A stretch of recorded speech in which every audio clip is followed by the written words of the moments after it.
les enjeux macroéconomiques de la semaine qui sera importante avec l'emploi américain en point d'orgue ce vendredi. Nadia Garbi est avec nous quelques minutes par téléphone pour évoquer ces sujets économistes chez Pictet Wealth Management à Genève. Bonjour et bienvenue Nadia.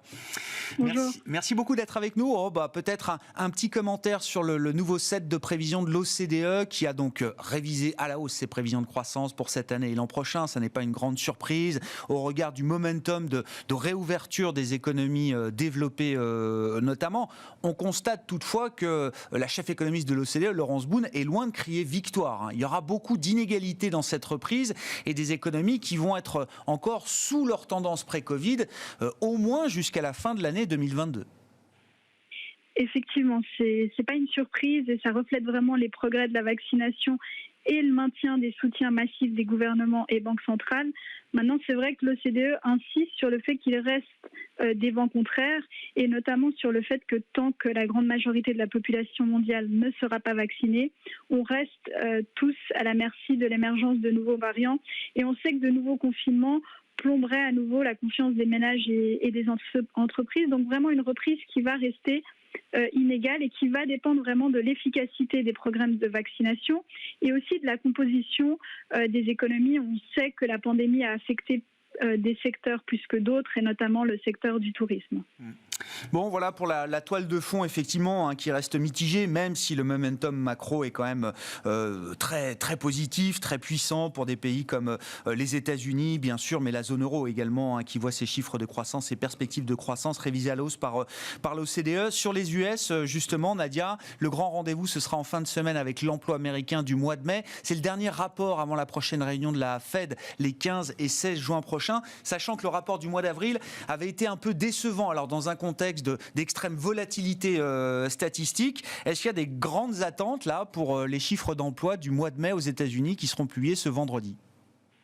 Oui, alors c'est vrai qu'après la déception du mois dernier, je pense vraiment que le marché s'attend à un rebond.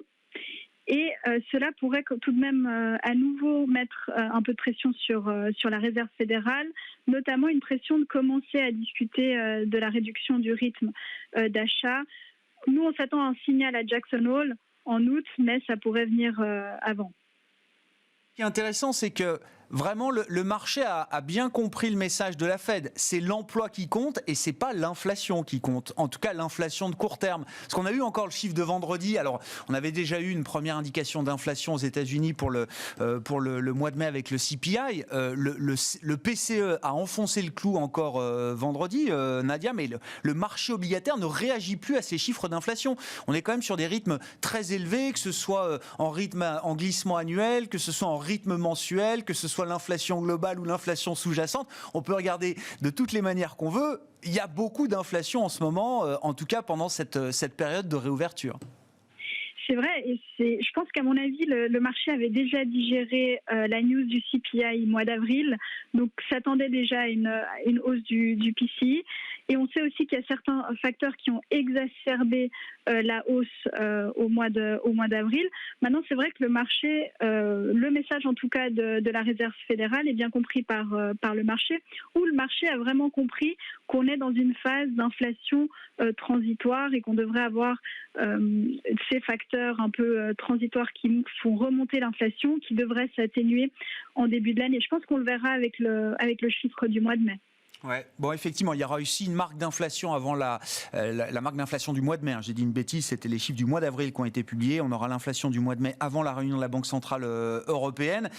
Si le chiffre d'emploi est très fort, est-ce qu'on peut imaginer que la communication de la Fed sera directement impactée pour le mois de juin ? À l'inverse, si le chiffre est décevant encore aux États-Unis, ça deviendra compliqué de justifier peut-être le signal d'un tapering ?